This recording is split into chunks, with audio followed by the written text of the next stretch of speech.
నమస్కారం. Yes media న్యూస్కి స్వాగతం. ముందుగా ప్రేక్షకులందరికీ ఉగాది శుభాకాంక్షలు.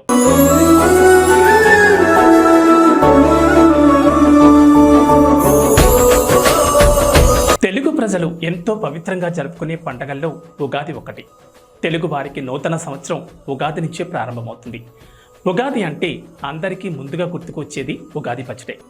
ఈ ఉగాది పచ్చడికి ప్రత్యేక గుర్తింపు ఉంటుంది.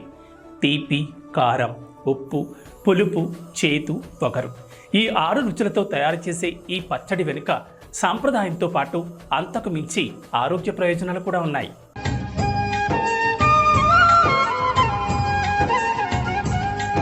వసంత ఋతువులోకి ప్రవేశిస్తున్న తరుణంలో శారీరకంగా, మానసికంగా తలెత్తే మార్పుల్ని కట్టడి చేసి ఆరోగ్యాన్ని పదిలంగా ఉంచడానికి ఈ పచ్చడి ఎంతగానో తోడ్పడుతుంది.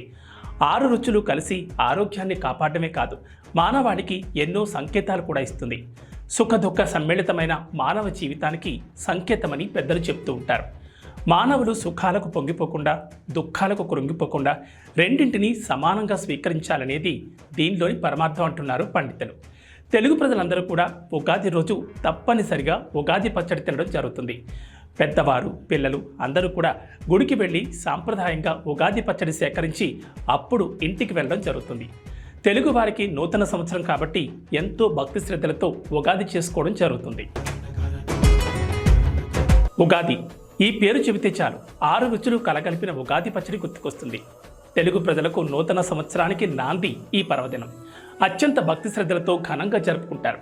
తీపి, చేదు, వగరు, పులుపు, కారం, ఉప్పు ఇలా 6 రకాల రుచులతో కలిపిన పచ్చడిని తయారు చేసి దేవునికి నైవేద్యంగా సమర్పిస్తారు. అనంతరం ఇంటిల్లపాది స్వీకరిస్తారు. షడ్రసోపేతమైన ఉగాది పచ్చడి తాగడం వల్ల ఆరోగ్య ప్రయోజనాలతో పాటు సైన్స్ సైతం దాగి ఉందని నిపుణులు చెబుతున్నారు. ఉగాది పర్వదినం వసంతకాలంలో వస్తుంది. వసంతం తర్వాత గ్రీష్మ ఋతువు వస్తుంది. అంటే ఎండలు మండిపోయే కాలం. కాబట్టి ఈ పానీయాన్ని సేవించడం వల్ల రాబోయే ఎండలకు శరీరాన్ని సంసిద్ధం చేస్తున్నట్లు అవుతుందని సైన్స్ పరంగా ఇప్పటికే నిరూపితమైంది.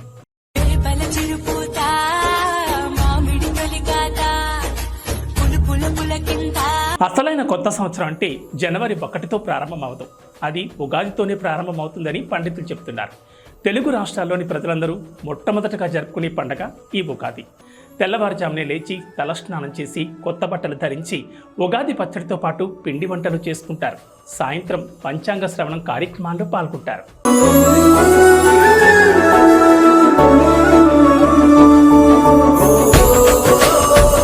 ప్రేక్షకులందరికీ మరోసారి ఉగాది శుభాకాంక్షలు తెలియజేస్తూ నమస్తే.